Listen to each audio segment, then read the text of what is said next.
नमस्कार दोस्तों, स्वागत है आप सभी का क्रीसेंट एजुकेशन क्लासेस में। कैसे हैं आप सभी लोग? उम्मीद करते हैं सभी लोग हेल्दी होंगे। अच्छी प्रिपरेशन स्टार्ट कर दी होगी उत्तराखंड एलटी परीक्षा की। दोस्तों नवंबर में फॉर्म आने वाले हैं, मार्च 2024 में आपके एग्ज़ाम को शेड्यूल किया गया है। आज कुछ अंतराल के बाद यहाँ हम क्लास ले रहे हैं, माफ़ी चाहेंगे बीच में व्यस्तता थी, लेकिन फिर भी प्रयास यही है कि आपके लिए लगातार वैल्यूबल कंटेंट प्रोवाइड आपको करवाया जाए। हमारी दोस्तों विशेष सीरीज चल रही है मॉडल पेपर उत्तराखंड एलटी 2024 के नाम से। अभी तक दोस्तों हमने इसके 10 पार्ट अपलोड कर दिए हैं। लगातार दोस्तों हमने क्लासेस ली हैं, इन क्लासेस को जरूर देखिए, आपको काफ़ी हेल्प मिलेगी। इसमें दोस्तों हम उत्तराखंड एलटी में आए हुए पूर्व प्रश्नों को तो सॉल्व करवा ही रहे हैं, साथ ही साथ दोस्तों आपको आने वाले एग्जाम के प्रश्नों को भी करवा रहे हैं। यानी कि दोस्तों आपको एक आइडिया दे रहे हैं कि किस तरह के प्रश्न आपको आगे आने वाले एग्जाम में देखने को मिल सकते हैं। तो इन क्लासेस को जरूर देखें, काफ़ी आपको हेल्प मिलेगी। इसके अलावा दोस्तों जल्दी ही टॉपिक वाइज जो कंटेंट है उत्तराखंड एलटी की, उसकी भी सीरीज जल्दी लेकर आएंगे। अभी हमने ऑलरेडी दोस्तों वो सीरीज कंप्लीट करवा रखी है। आप हमारे चैनल में जाइए और वहां पर दोस्तों प्लेलिस्ट देखेंगे तो उत्तराखंड एलटी की दोस्तों हमने जो पूर्व में सीरीज चलाई थी वो आपको मिल जाएगी। बिल्कुल टॉपिक वाइज कंटेंट आपको वहां पर मिल जाएगा। फिलहाल उसको देखिए, लेकिन जल्दी ही दोस्तों आपके लिए बेहतर वैल्यूबल कंटेंट लेकर आएंगे। फिलहाल दोस्तों आज है मॉडल पेपर का भाग 11। आज भी दोस्तों हम आपके सामने महत्वपूर्ण प्रश्नों को दोस्तों रखेंगे।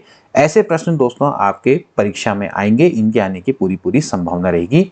तो अगर पहली बार चैनल पर आ रहे हैं तो सब्सक्राइब करना ना भूलें, अपने दोस्तों के बीच में जरूर शेयर करें। चलिए दोस्तों आज की क्लास को स्टार्ट करते हैं। तो दोस्तों आज हम करेंगे मॉडल पेपर 11। तो चलिए दोस्तों स्टार्ट करते हैं। आज का पहला प्रश्न है, आपकी स्क्रीन पर दोस्तों आएगा। अनुशासन जो अधिगम वातावरण में एक महत्वपूर्ण भूमिका निभाता है, किस तरह की मदद करता है? बच्चों को अपनी शिक्षा को विनियमित और मॉनिटर करने के लिए, चुप्पी साधे रखने के लिए, शिक्षकों को निर्देश देने के लिए, या फिर बच्चों को उनके पाठ ही रट कर याद करने में? इंग्लिश में देख लेते हैं एक बार। What kind of help does discipline which play an important role in the learning environment provide to enable children to regulate and monitor their education, to keep quiet in instructing teacher, या फिर helping children memorize their lesson? तो इसका right answer क्या होना चाहिए? इसका right answer क्या होना चाहिए दोस्तों? इसका राइट आंसर होना चाहिए ऑफ कोर्स 1 वाला ऑप्शन बिल्कुल करेक्ट है। बच्चों को अपनी शिक्षा को विनियमित और मॉनिटर करने के लिए, ठीक है ना। अनुशासन अधिगम वातावरण में दोस्तों बहुत महत्वपूर्ण भूमिका होती है। तो ये दोस्तों बच्चों को रेगुलेट और मॉनिटर करने के लिए, यानी कि अपनी एजुकेशन को रेगुलेट और मॉनिटर करने के लिए अनुशासन दोस्तों बहुत महत्वपूर्ण होता है, ठीक है ना। कोई भी बच्चा है दोस्तों अगर वो इनडिसिप्लिन में है तो वो कभी भी वास्तविक जीवन में अपनी इन योजनाओं को कभी भी लागू नहीं कर सकता, ठीक है। तो हमेशा उसको हमेशा मुसीबतों का ही सामना करना पड़ेगा, ठीक है। तो अगर किसी भी विद्यालय में अगर मान लेते हैं डिसिप्लिन नहीं है तो विद्यार्थी भाई कुछ भी करने के लिए स्वतंत्र नहीं होंगे। तो इसीलिए अनुशासन है। अनुशासन में आपको क्या है, छात्र है उसको अपनी शिक्षा को रेगुलर करने के लिए, मॉनिटर करने के लिए ही दोस्तों इसका प्रयोग होता है, ठीक है। तो इसीलिए अधिगम के वातावरण में अनुशासन की महत्वपूर्ण भूमिका होती है। अगला प्रश्न देखेंगे दोस्तों, क्वेश्चन नंबर 2। विविध अधिगमकर्ताओं के लिए सुगंध स्वरूपों में शिक्षण अधिगम सामग्रियां प्रदान करने से क्या तात्पर्य है? शिक्षण के सार्वभौमिक मानववादी दृष्टिकोण, अधिगम की सार्वभौमिक संरचना, सार्वभौमिक समावेशी शिक्षा के नैतिक विचार, या फिर शिक्षा व्यावसायिकता की सार्वभौमिक संहिता। जरा इंग्लिश में देख लेते हैं।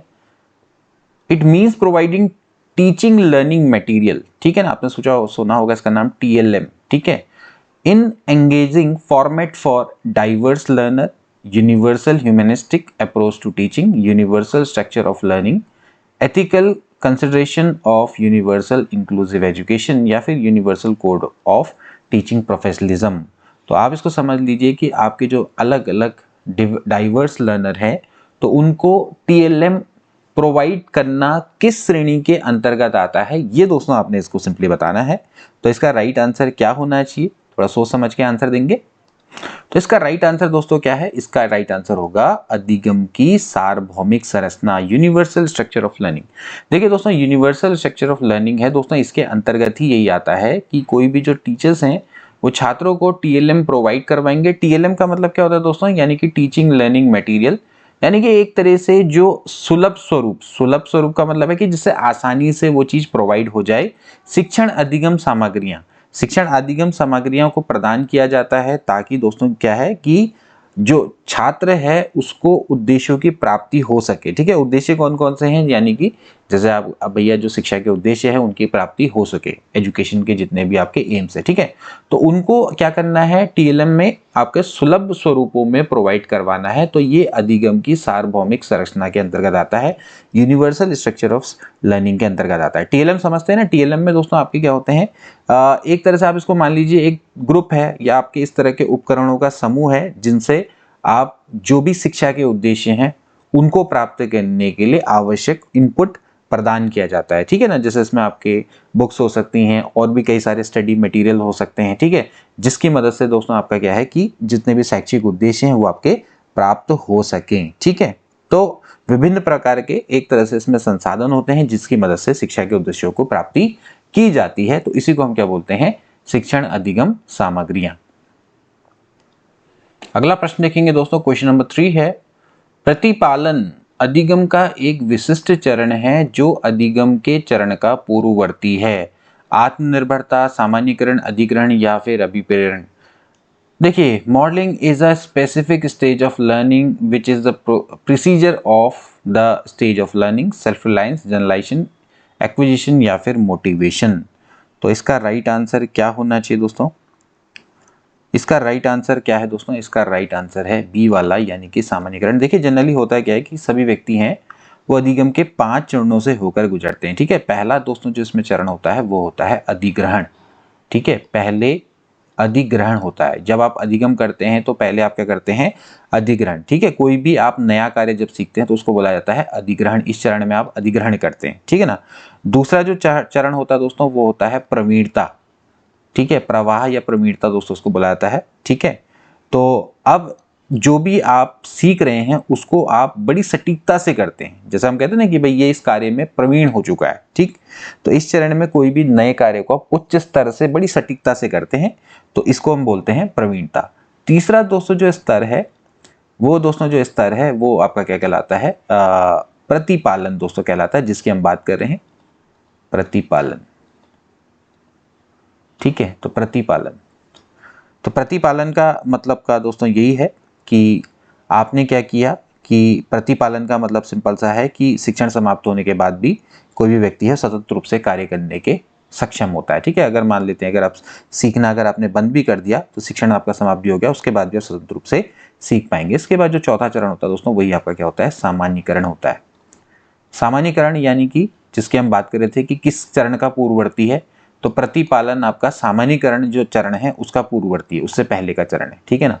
तो सामान्यीकरण में जनरली दोस्तों आपका क्या होता है कि सामान्यीकरण में जैसे आपने कोई भी सीखे गए जो कार्य है या जो भी आपने कौशल जो भी सीखा है उसका दूसरी जगह पे आप यूज कर पा रहे हैं। ठीक है, मतलब आप दूसरे जो भी आपने दोस्तों सीखा है उसका एक परिस्थिति का से दूसरी परिस्थिति में उसका प्रयोग कर पा रहे हैं, तो उसको हम दोस्तों क्या बोलेंगे? सामान्यीकरण यानी कि जनरलाइजेशन बोलेंगे। ठीक है, इसके बाद जो 5th पार्ट आता है दोस्तों वो आता है अनुकूलन। अनुकूलन का मतलब यह होगा दोस्तों कि इसमें आपको कोई भी निर्देश या मार्गदर्शन की आवश्यकता नहीं होगी। सीधे सीधे दोस्तों आप क्या करेंगे? पहले से सीखे गए कौशलों को आप सीधे लागू करेंगे, तो इसको क्या बोला जाएगा? अनुकूलन बोला जाएगा। तो ये अंतिम चरण होता है। तो इस तरह से 5 चरणों को दोस्तों हम दिखाते हैं। इसके बाद नेक्स्ट क्वेश्चन देखेंगे दोस्तों, पहले से सीखे हुए कार्यों में सुधार लाने के लिए शिक्षक बालकों को प्रदर्शन देकर सिखा रहा है। यह शिक्षण की कौन सी विधि का प्रयोग कर रहा है? संशोधन, प्रतिरूपण, अनुकरण या फिर अवलोकन। एक बार इंग्लिश में देख लेंगे। To improve the work already learned, the teacher is teaching the children by giving demonstration. He is using the method of amendment, impersonation, emulation या फिर overview। ठीक है ना? तो इसका राइट आंसर क्या है दोस्तों? इसका राइट आंसर है दोस्तों प्रतिरूपण। ठीक है, इम्पर्सोनेशन ये दोस्तों एक मेथड होती है जिसकी मदद से आप बच्चों को अवधारणाओं को सिखाते हैं, ठीक है। तो उन अवधारणाओं को सिखाने के लिए आप प्रदर्शन करते हैं और छात्र क्या करते हैं दोस्तों, उसको ऑब्जर्व करते हैं, यानी कि अवलोकन करते हैं। तो उस अवलोकन के माध्यम से दोस्तों सीखते हैं। यहाँ पर दोस्तों एक चीज है अवलोकन और अनुकरण, ठीक है ना। ऑब्जर्वेशन और उसके बाद दोस्तों उसको अनुकरण करना, ठीक है, यानी कि उसको इम्प्लीमेंटेशन, ये दोस्तों बहुत ज्यादा महत्वपूर्ण चीजें हैं। तो प्रतिरूपण विधि में दोस्तों जनरली क्या होता है कि to improve the work already learn, teacher is teaching children by giving demonstration, यानी कि शिक्षक बच्चों को प्रदर्शन देकर सिखा रहा है। तो इसमें दोस्तों आपका क्या होता है कि अवलोकन और अनुकरण, दो विधियों का दोस्तों ज्यादा इसमें प्रयोग होता है, ठीक है ना। तो ये दोनों को साथ साथ लेके चलता है। तो एक्चुअली शिक्षण की कौन सी विधि है, प्रतिरूपण विधि होती है, ठीक है। मतलब कि जो भी इसमें कॉन्सेप्ट रिप्रेजेंट किए जाते हैं, छात्रों को उनको अवलोकन के माध्यम से देखना होता है, ठीक है ना। क्योंकि आप जानते हैं दोस्तों कोई भी टीचर है वो शिक्षार्थियों के व्यवहार को ढालने में बहुत ज़्यादा महत्वपूर्ण भूमिका निभाते हैं, ठीक है। तो इसलिए वहां पर प्रतिरूपण विधि का यूज किया जाता है। अगला प्रश्न देखेंगे दोस्तों, क्वेश्चन नंबर 5 है, जब सोचने की प्रक्रिया किसी भाषा द्वारा प्रभावित होती है तो ऐसी स्थिति को क्या बोलते हैं? संज्ञानात्मक पक्ष, सांस्कृतिक प्रभावित, सामाजिक भाषाई उद्धृत या फिर भाषा निर्धारित? When the process of thinking is influenced by a language, then such a situation is called cognitive aspects, cultural influenced, socio-linguist, quote या फिर सेट लैंग्वेज। तो भाई सीधा सीधा सा इसका अर्थ है दोस्तों, ये भाषा के द्वारा निर्धारित हो रहा है। तो कोई भी जब सोचने की प्रक्रिया, थिंकिंग प्रोसेस है दोस्तों, ये अगर आपके भाषा के द्वारा दोस्तों अगर प्रभावित हो रही है तो इसका मतलब ये है कि वो भाषा निर्धारित कहलाएगी। ऐसी स्थिति को हम क्या बोलेंगे, भाषा निर्धारित, ठीक है ना। तो इसमें क्या है दोस्तों कि जो लैंग्वेज है वो ज़्यादा इंपॉर्टेंट है, ठीक है ना। मतलब कि इस समय पे जो भाषा है उसी की मदद से आपकी जो सोचने की प्रक्रिया है वो आपकी प्रभावित हो रही है, उससे मानव की मानसिकता प्रभावित हो रही है, ठीक है। और इस तरह से दोस्तों वो अपने आप में डिफरेंस वहां पर क्या कर रही है, क्रिएट कर रही है, ठीक है ना।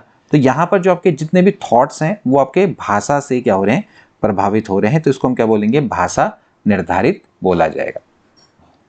अगला प्रश्न देखेंगे दोस्तों, क्वेश्चन नंबर 6 है, निम्न में से कौन से अच्छे शिक्षण की विशेषता नहीं है? जनतांत्रिक, स्वेच्छाचारी, सहानुभूतिपूर्ण, वांछनीय सूचनाएं देने वाला। Which of the following is not the characteristics of good teaching? Democratic, arbitrary, sympathetic या फिर give a desirable information, ठीक है। तो अच्छे टीचिंग की क्या विशेषताएं नहीं हो सकती दोस्तों? डेफिनेटली स्वेच्छाचारी यानी कि आर्बिटेरी, ठीक है ना। आर्बिटेरी मतलब आपका स्वैच्छिक है, शिक्षण का मन है तो करो, फिर नहीं इस तरह से, तो इस तरह से नहीं है। तो स्वेच्छाचारी नहीं होना चाहिए। स्वेच्छाचारी अच्छे शिक्षण की कभी विशेषता नहीं हो सकती है, ठीक है। अब अच्छा शिक्षण दोस्तों वही है जहां पर जो शिक्षक है वो छात्र के संग अच्छे वातावरण में वांछनीय सूचनाएं प्रदान करे, साथ ही साथ सहानुभूति पूर्वक व्यवहार भी करे, ठीक है। तो आर्बिट्रेरी नहीं हो सकता कभी भी। सो जनतांत्रिक, डेमोक्रेटिक होना चाहिए, इसके अलावा सिंपैथेटिक होना चाहिए और वांछनीय सूचनाएं प्रदान की जानी चाहिए। अगला प्रश्न देखेंगे दोस्तों यहाँ पर कि निम्न में से कौन सा शिक्षण का सूत्र नहीं है? अनिश्चित से निश्चित की ओर, दृश्य से अदृश्य की ओर, सरल से कठिन की ओर या फिर निगमन से आगमन की ओर। Which of the following is not the principle of teaching? From uncertain to certain, from visible to invisible, from simple to difficult या फिर from incorporation to arrival, ठीक है। या फिर आप इसको ऐसे भी कह सकते हैं from induction to deduction, ठीक है ना। तो क्या है, या डिडक्शन टू इंडक्शन, ठीक है, इस तरह से आप समझेंगे। तो क्या इसका राइट आंसर होना चाहिए? इसका राइट आंसर होगा ऑब्वियसली बात है दोस्तों, डी वाला ऑप्शन बिल्कुल करेक्ट है। देखिए आगमन और निगमन दोस्तों आपकी दो आपकी मेथड्स होती हैं। निगमन में दोस्तों आपका क्या होता है कि फॉर्मूला होता है, और जबकि आगमन यानी कि इंडक्शन जो मेथड होती है दोस्तों उसमें आपको उदाहरण से फॉर्मूले को डिराइव करना बताया जाता है, ठीक है। पहले आप उदाहरण प्रस्तुत करते हैं, फिर उसके बाद आपके सामने फॉर्मूले को रिप्रेजेंट किया जाता है या फॉर्मूला आपको बनाना खुद पड़ता है, ठीक है ना। तो ये कोई आपके शिक्षण सूत्र नहीं है, ठीक है। बाकी अनिश्चित से निश्चित की ओर, दृश्य से अदृश्य की ओर, सरल से कठिन की ओर, ये सारे आपके टीचिंग मैगजीम है। अगला प्रश्न देखेंगे दोस्तों, क्वेश्चन नंबर 8 है, सूक्ष्म शिक्षण चक्र का प्रथम पद क्या होता है? शिक्षण योजना बनाना, प्रतिपुष्टि या फिर प्रस्तावना। The first step of micro teaching is, या माइक्रो टीचिंग साइकिल, अगर आप माइक्रो टीचिंग करते हैं तो दोस्तों इसमें आपके 6 स्टेप्स होते हैं। उनमें से जो आपका पहला स्टेप है वो कौन सा है दोस्तों? वो सिंपल सी बात है कि दोस्तों आपका पहला स्टेप क्या होगा दोस्तों? प्लानिंग, यानी कि मेक अ प्लान। ठीक है, योजना बनाना इसका पहला दोस्तों आपका चरण होता है। ठीक है, जनरली इसमें जो आपके शिक्षण है इसमें आप क्या करते हैं दोस्तों? पहले आप योजना बनाते हैं, फिर इसके बाद दोस्तों आप शिक्षण का कार्य करते हैं, फिर आपको फीडबैक मिलता है। ठीक है, आपको साथी अध्यापकों के द्वारा प्रतिपुष्टि मिलती है, फिर आप पुनः योजना बनाते हैं, देन उसके बाद आप पुनः शिक्षण करते हैं। ठीक है ना, इसके बाद आपको पुनः प्रतिपुष्टि मिल जाती है। ठीक है, तो आप देख सकते हैं दोस्तों कि 1 2 3 4 5 6 दोस्तों इसके टोटल स्टेप है। माइक्रो टीचिंग आपने जब बीएड किया होगा डेफिनेटली ये करी होगी। अगला प्रश्न देखेंगे दोस्तों, क्वेश्चन नंबर 9 है, निम्न में से कौन सा अवबोध स्तर के शिक्षण में शामिल है? अवबोध अंडरस्टैंडिंग लेवल में, अनुप्रयोग, तुलना, पृथक्करण या फिर अन्वेषण? विच of the following is involve in comprehensive level teaching? या फिर आप दोस्तों इसको अंडरस्टैंडिंग लेवल टीचिंग भी कह सकते हैं। एप्लीकेशन, कंपेयर, अर्थिंग या फिर इन्वेस्टिगेशन? क्या इसका राइट आंसर दोस्तों होना चाहिए? देखिए दोस्तों, हमने आपको बहुत अच्छे से बताया है जो आपके शिक्षण के 3 स्तर दोस्तों होते हैं। पहला दोस्तों आपको बताया था मेमोरी लेवल, यानी कि स्मृति स्तर। मेमोरी लेवल में दोस्तों आपका क्या होता है? विचारों का कोई भी यूज नहीं होता है, सिंपली इसमें रटने पर ध्यान दिया जाता है। अवबोध दोस्तों आपका क्या होता है? ये विचार युक्त होता है। ठीक है, यानी कि अंडरस्टैंडिंग लेवल, आप इसको सिंपली क्या कह सकते हैं? Understanding level. ठीक है, तो अंडरस्टैंडिंग लेवल में यानी कि इसको बोध स्तर बोला जाता है। यहाँ पर दोस्तों आपका विचार युक्त स्तर होता है, जबकि इसके बाद का जो होता है, जो स्तर होता है वो आपका क्या होता है? रिफ्लेक्टिव।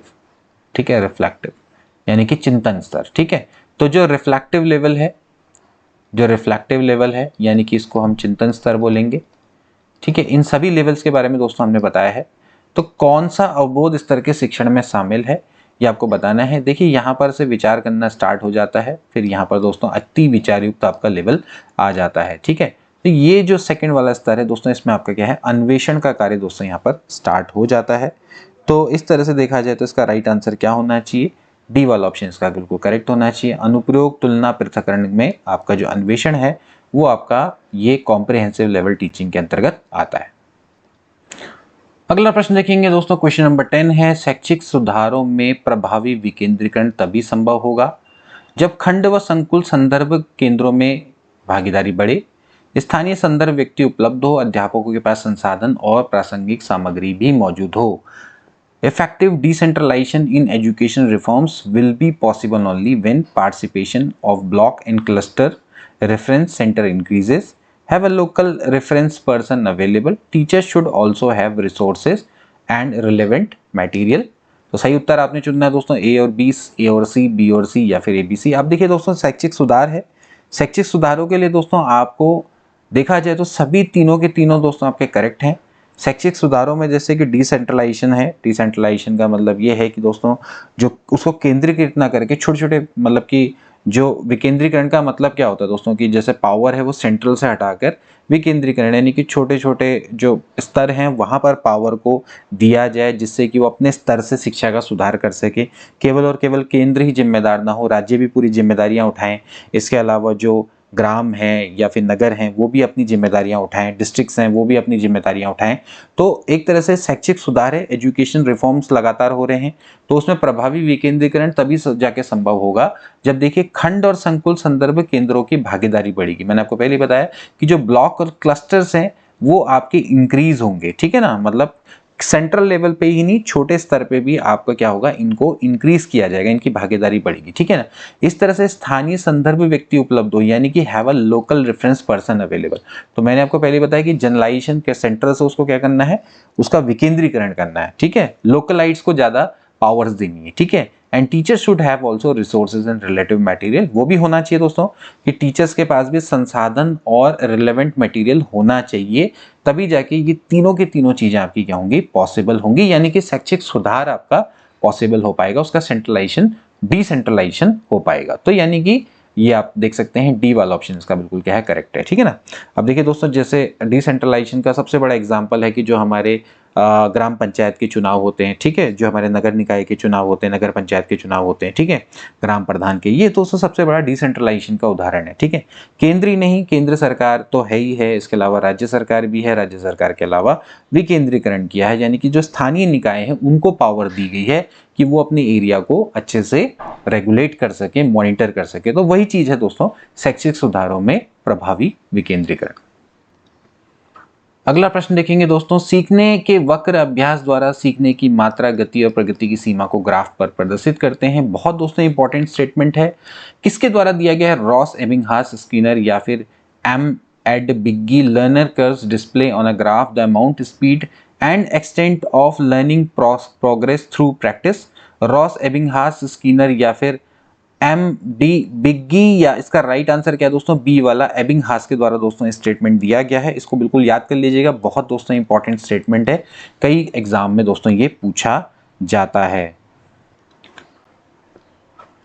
इसके बाद नेक्स्ट क्वेश्चन देखेंगे, क्वेश्चन नंबर 12, निम्न में से कौन सी अधिगम की एक विशेषता नहीं है? अधिगम व्यवहार में अपेक्षाकृत स्थायी परिवर्तन है, अधिगम प्राणी की अभिवृद्धि है, अधिगम का अवलोकन प्रत्यक्ष रूप से किया जा सकता है, अधिगम एक लक्ष्योन्मुख प्रक्रिया है। Which of the following is not the characteristics of learning? Learning is relatively permanent change in behavior. Learning is a growth of the living being. Learning can be observed directly या फिर learning is a goal oriented process।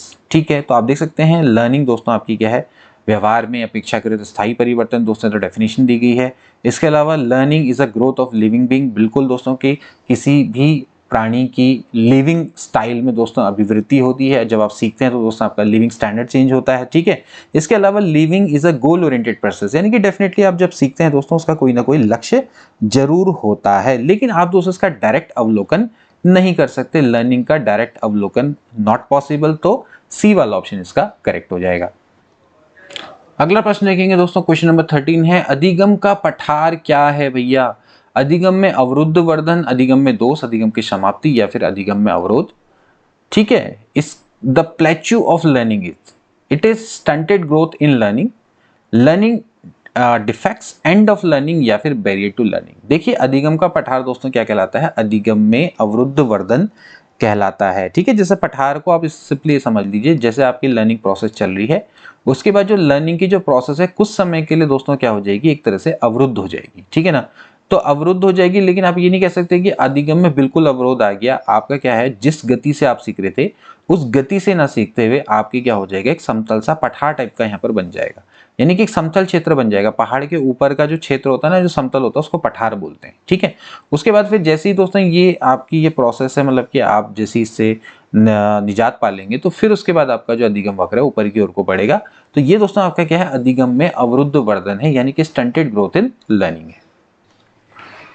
अगला प्रश्न देखेंगे दोस्तों, इनमें से कौन सा सूक्ष्म शिक्षण की विचारधारा से संबंध नहीं है? David Hume, Bush, DW Allen या फिर एचिसन। क्या इसका राइट आंसर होना चाहिए दोस्तों? Which of the following is not related to ideology of micro teaching? David Hume, Bush, DW Allen या फिर एचिसन। इसका राइट आंसर मैं आपको बता दूं, इसका राइट आंसर है ए वाला। डेविड ह्यूम दोस्तों आपका सूक्ष्म शिक्षण से संबंधित नहीं है। बाकी जो तीनों है दोस्तों ये आपके सूक्ष्म शिक्षण से संबंधित है। DW एलन को तो दोस्तों माइक्रो टीचिंग का जनक भी दोस्तों माना जाता है। इसके अलावा बुश हैं, इनका भी दोस्तों बहुत महत्वपूर्ण योगदान रहा है माइक्रो टीचिंग को डेवलप करने में, एज वेल एज एचिसन का, ठीक है ना। तो लेकिन डेविड ह्यूम है वो इससे संबंधित नहीं है।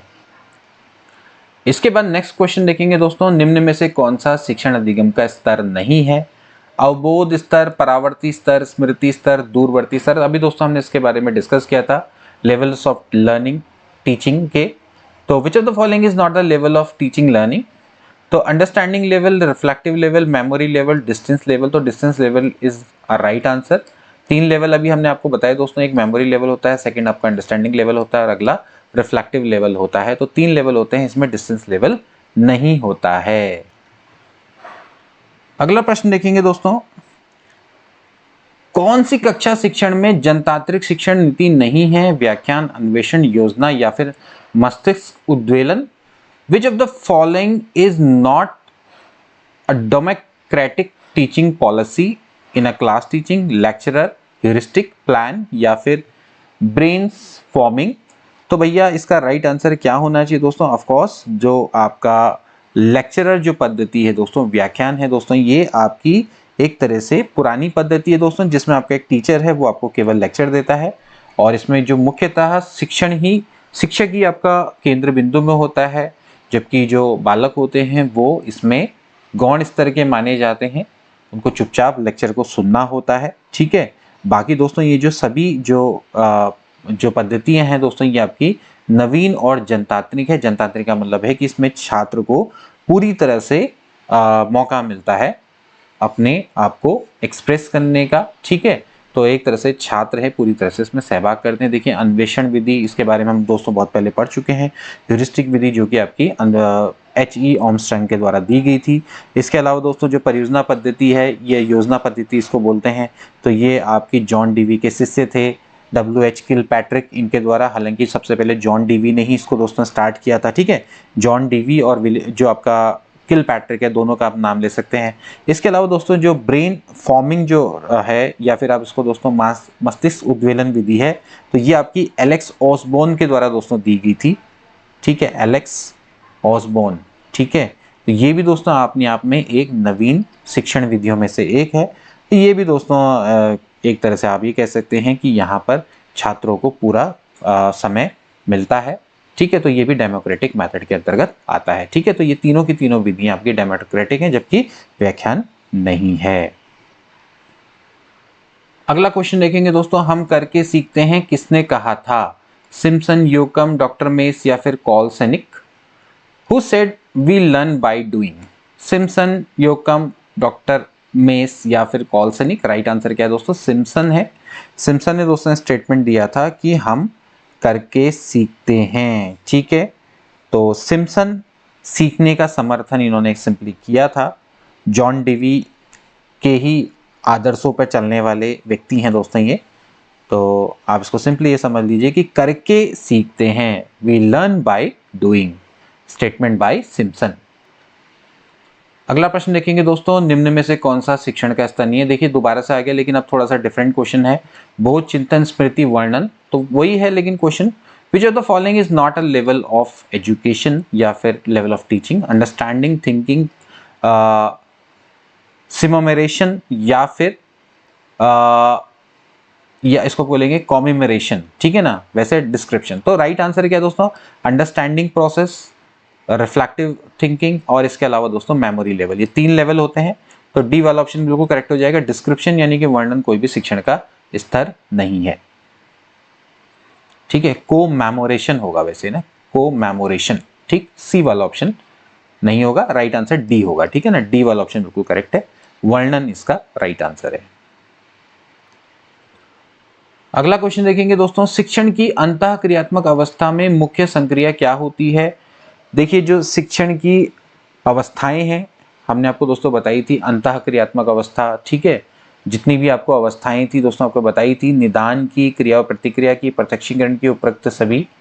तो शिक्षण के दोस्तों मैंने आपको अवस्थाएं, फेजेस ऑफ टीचिंग दोस्तों आपके बताई है, पूर्व क्रियात्मक अवस्था, अंतः क्रियात्मक अवस्था। ठीक है, तो अंतः क्रियात्मक में दोस्तों क्या होगा? ऑफ कोर्स दोस्तों वहां पर आपका क्या होगा? इंटरेक्शन होगा। ठीक है ना, so the main operation of interactive stage of teachings are diagnose, action and research, manifestation या फिर ऑल ऑफ द अबव। तो इसका राइट आंसर क्या है दोस्तों? इसका राइट आंसर क्या होना चाहिए? ऑल ऑफ द अबव होना चाहिए। वैसे देखा जाए तो निदान की प्रक्रिया भी है, क्रिया और प्रतिक्रिया भी होती है, मैनिफेस्टेशन यानी कि प्रत्यक्षीकरण भी होता है। शिक्षण में आप जब पूर्व क्रियात्मक अवस्था होती है तो उसमें तो आप दोस्तों लेसन प्लान बनाते हैं, पूरी तैयारी करते हैं कि किस तरह से आप शिक्षण के कार्य को करेंगे। अंतः क्रियात्मक अवस्था में दोस्तों आप वहाँ पर जाते हैं और टीचिंग का कार्य शुरू करते हैं, इंटरेक्शन करते हैं बच्चों से, तो उसमें फिर दोस्तों सभी आएगा, निदान भी आएगा, एक्शन इंटरेक्शन वो भी आएगा, प्रत्यक्षीकरण भी आएगा, मैनिफेस्टेशन यानी बच्चों के सामने आप प्रत्यक्ष रूप से प्रस्तुत होंगे। ठीक है, तो सभी इसका राइट आंसर होना चाहिए, डी वाला ऑप्शन इसका राइट है। अगला क्वेश्चन देखेंगे दोस्तों, एक बालक काली गाय, काला कुत्ता और काली वस्तुओं को देखकर डरने लगता है, इस प्रकार के अनुबंधन में क्या निहित है? दोस्तों इस तरह का क्वेश्चन मैं आपको पहले ही बता चुका हूं दोस्तों। अनुक्रिया अनुबंधन, उद्दीपक सामान्यकरण, अनुक्रिया सामान्यकरण या फिर उपरोक्त में से कोई नहीं। देखिए एक चाइल्ड है start getting scared after seeing a black cow, a black dog और black things, this type of contract involve, क्या होता है? Response conditioning, stimulus generation, respond generation, या फिर नन ऑफ दीज। देखिए दोस्तों, ये है उद्दीपक का सामान्यीकरण, ठीक है। यानी कि जो आपका स्टिमुलस है वो दोस्तों जनरलाइज हो चुका है, एक बच्चा है वो सोच रहा है कि हर काले कलर की जो चीज है उसके उसमें उसका जो सेम रिएक्शन निकल के आ रहा है। देखिए, एक उद्दीपक है और उसके बाद होने वाली अनुक्रिया, तो हो क्या रहा है कि उद्दीपक का सामान्यीकरण हो चुका है। हर काली वस्तु को देख के जो बालक है वो एक ही तरह का रिएक्शन या फिर रिस्पॉन्स देने वाला है। तो इसको दोस्तों हम क्या बोलते हैं? उद्दीपक का जनरेशन, यानी कि स्टिमुलस जनरेशन इसको बोला जाता है। अगला प्रश्न देखेंगे दोस्तों। अगला प्रश्न है, शिक्षण विधि का चयन करते समय निम्न में से किसको ध्यान में रखने की आवश्यकता नहीं है? जब आप एक टीचिंग मेथड का यूज कर रहे हैं तो आपने किसको ध्यान में नहीं रखना है? व्यक्तिगत भेद, अभिभावकों की पृष्ठभूमि, विद्यार्थियों का मानसिक स्तर, या फिर विषय की विशिष्ट प्रकृति। Which of the following does not need to be kept in mind while selecting the teaching method? Individual differences, parents background, mental level of student, या फिर स्पेसिफिक नेचर ऑफ सब्जेक्ट। अब देखिए, ऑब्वियस सी बात है, बहुत आसान सा इसका आंसर रहेगा कि जब भी आप दोस्तों जब टीचिंग मेथड का यूज करने जा रहे हैं तो आपको दोस्तों ये तो देखना ही पड़ेगा कि बच्चे हैं वो सारे के सारे डिफरेंस है, मतलब कि हर कोई डिफरेंट है। योग्यता के टर्म्स में देखा जाए, बुद्धि के लेवल पे देखा जाए, इंटरेस्ट के लेवल पे जाए देखा जाए, ठीक है, सब अलग अलग होते हैं, तो उनको भी ध्यान में रखना पड़ेगा आपने। उसके अलावा आपको अपने विद्यार्थियों के मानसिक स्तर को भी ध्यान में रखना पड़ेगा। कहीं ऐसा ना हो कि मैं बहुत हाई लेवल की टीचिंग कर रहा हूँ वो उनके मानसिक स्तर के अनुरूप ही नहीं है, या फिर मैं बहुत लो लेवल की टीचिंग कर रहा हूँ तो जो उनके लिए बिल्कुल बेकार है, ठीक है, उसका यूज। इसके अलावा जो मेरे पास सब्जेक्ट है उसका स्पेसिफिक नेचर क्या है उसको भी ध्यान में रखना पड़ेगा। अभिभावकों की पृष्ठभूमि का इससे कोई लेना देना नहीं है, पेरेंट्स बैकग्राउंड इसका राइट आंसर हो जाएगा। आप शिक्षण विधि का चयन करते समय इसको कंसिडर नहीं करते हैं। अगला प्रश्न देखेंगे दोस्तों, क्वेश्चन नंबर 22 है, विद्यालय का प्रजातांत्रिक संगठन अधिगम को प्रभावित करता है। अधिगम का यह कारक संबंधित है किससे? विधि विज्ञान पक्ष से, कार्यकी पक्ष से, सामाजिक पक्ष से, या फिर मनोवैज्ञानिक पक्ष से। Democratic organisation of school affects learning. This factor of learning is related to from forensic side, from the physiological side, ठीक है ना, या फिर फ्रॉम सोशल साइड, या फिर फ्रॉम साइकोलॉजिकल साइड, ठीक है। तो इसका राइट आंसर क्या होना चाहिए? इसका राइट आंसर क्या होगा दोस्तों? जब भी दोस्तों स्कूल का अगर हम कहते हैं कि भाई जो प्रजातांत्रिक संगठन है वो आपके अधिगम को प्रभावित करता है तो ये दोस्तों इसके सामाजिक पहलू से संबंधित है, ठीक है ना। शिक्षण के आप कह सकते हैं अधिगम के सामाजिक पहलू से दोस्तों संबंधित है, ठीक है ना। अधिगम को कई सारे फैक्टर्स डिवाइड करते हैं या अफेक्ट करते हैं, तो उसमें से दोस्तों आपका क्या है, सामाजिक पहलू भी आता है, ठीक है ना। तो अधिगम हमेशा क्या करता है, समाज के सदस्यों पर भी निर्भर करता है। तो इसमें भी दोस्तों जैसे कि व्यक्तिगत, सामाजिक और व्यवहारिक, ये सभी दोस्तों इससे संबंधित होते हैं, ठीक है ना। तो ये आपका क्या है, ये प्रजातांत्रिक संगठन अधिगम को प्रभावित करता है, तो ये सामाजिक पहलू से इससे संबंधित है। अगला क्वेश्चन देखेंगे दोस्तों, अधिगमकर्ता केंद्रित अनुदेशनात्मक योजना जिसमें विद्यार्थी अध्यापक के प्रश्नों और निर्देशों की सहायता से अपनी समझ को निर्मित करने के लिए प्रोत्साहित होते हैं। अन्वेषी अधिगम बोलते हैं, समस्या आधारित अधिगम बोलते हैं, मार्गदर्शित अन्वेषी अधिगम, या फिर प्रयोजना आधारित अधिगम। देखिए, आप इसको थोड़ा सा अच्छे से समझेंगे तो बहुत आसानी से इसका आंसर दे पाएंगे। Learning central instruction plan in which students are encouraged to construct their understanding with the help of teachers questions and instruction। इसको हम एक्सप्लोरेटरी लर्निंग बोलेंगे, प्रॉब्लम बेस्ड लर्निंग बोलेंगे, गाइड एक्सप्लोरेटरी लर्निंग बोलेंगे, या फिर प्रोजेक्ट बेस्ड लर्निंग बोलेंगे। तो obvious सी बात है कि एक शिक्षक है वो छात्र को लगातार निर्देश दे रहा है, ठीक है, और उसके निर्देशों से छात्र अपनी समझ का प्रयोग करते हुए अपनी समस्याओं को सॉल्व कर रहा है या फिर अपनी समझ को निर्मित करने के लिए एनकरेज हो रहा है।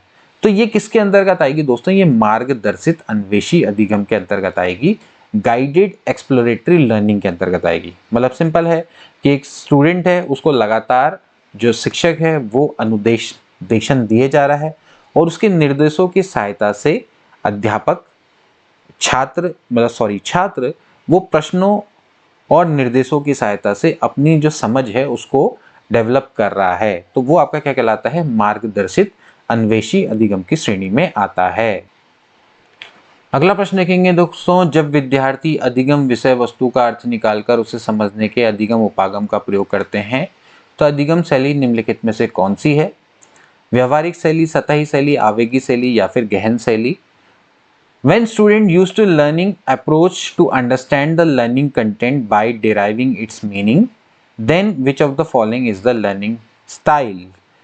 Practical style, superficial style, impulsive style या फिर इंटेंसिव स्टाइल? देखिए, अगर कोई विद्यार्थी है वो अगर विषय वस्तु यानी कि कंटेंट को अर्थ निकाल कर, मतलब कंटेंट को खाली रट नहीं रहा है, बस उसका अर्थ निकाल रहा है कि इसकी मीनिंग क्या है और फिर उसको अंडरस्टैंड करने की कोशिश कर रहा है, तो ये अधिगम के किस उपागम के अंतर्गत आता है? दोस्तों, ये इसकी इंटेंस शैली यानी कि गहन शैली के अंतर्गत आता है। जैसे नाम से पता लग रहा है कि कोई भी विषय वस्तु है, पहले वो उसका अर्थ समझ रहा है, देन उसको अंडरस्टैंड करने का प्रयास कर रहा है, तो ये दोस्तों आपका विषय वस्तु की गहन शैली के अंतर्गत यानी कि अधिगम शैली गहन शैली के अंतर्गत ये आता है। डी वाला ऑप्शन राइट है। नेक्स्ट प्रश्न देखेंगे दोस्तों, एक शिक्षक को चाहिए कि एक शिक्षक को क्या करना चाहिए? वह विद्यार्थियों के बीच तुलना को अधिकतम करे, वह विशेष संस्कृति समुदाय के बच्चों को बढ़ावा दे, वह विद्यार्थियों के बीच सांस्कृतिक विभिन्नताओं तथा विविधता की अनदेखी करे, वह संप्रेरित करे कि भैया कक्षा की सभी संस्कृतियों का सम्मान करती हैं एवं महत्व देती हैं। A teacher should maximise comparison between students, promote children from particular culture और communities, he ignores culture differences and diversity among students, communicate that she respect and values all cultures in the classroom. आसान सा दोस्तों इसका answer है कि वो ये communicate करे that she respects and values all culture in the classroom, कक्ष में सभी संस्कृतियों का वो सम्मान करते हैं, उनको इम्पोर्टेंस देते हैं। तुलना को ज़्यादा बढ़ावा नहीं देना चाहिए, तुलना तो कम से कम करनी चाहिए। विशेष संस्कृति और समुदाय के बच्चों को बढ़ावा क्यों देना है? जब इक्वालिटी करनी है तो बायस बिहेवियर नहीं होना चाहिए, अनबायस बिहेवियर होना चाहिए। और विभिन्न सांस्कृतिक विभिन्नताओं और विविधताओं की अनदेखी करना बिल्कुल गलत है, क्योंकि उनको भी ध्यान में रखना है उसी के अकॉर्डिंग। जैसे इंडिविजुअल डिफरेंसेस है उसको अगर आप चेक नहीं करोगे तो फायदा क्या है एज ए टीचर? तो आपको ये कम्युनिकेट करना है कि सभी संस्कृतियों का आप रिस्पेक्ट करते हैं और उनको इम्पोर्टेंस देते हैं। तो फ्रेंड्स, आज की क्लास के लिए इतना ही। आई होप दोस्तों आज का मॉडल पेपर आपको अच्छा लगा होगा और आपको आगामी एग्जाम में ये जरूर मदद करेगा। ऐसी ही क्लासेस के लिए आप हमारे चैनल को सब्सक्राइब कर सकते हैं, ज़्यादा से ज़्यादा इसमें और लोगों को भी ऐड कर सकते हैं। शेयर करिए और ज़रूर इनको अपने दोस्तों के बीच में शेयर करें, लाइक करें। ठीक है, मिलते हैं नेक्स्ट वीडियो में, तब तक के लिए till then take care and good bye.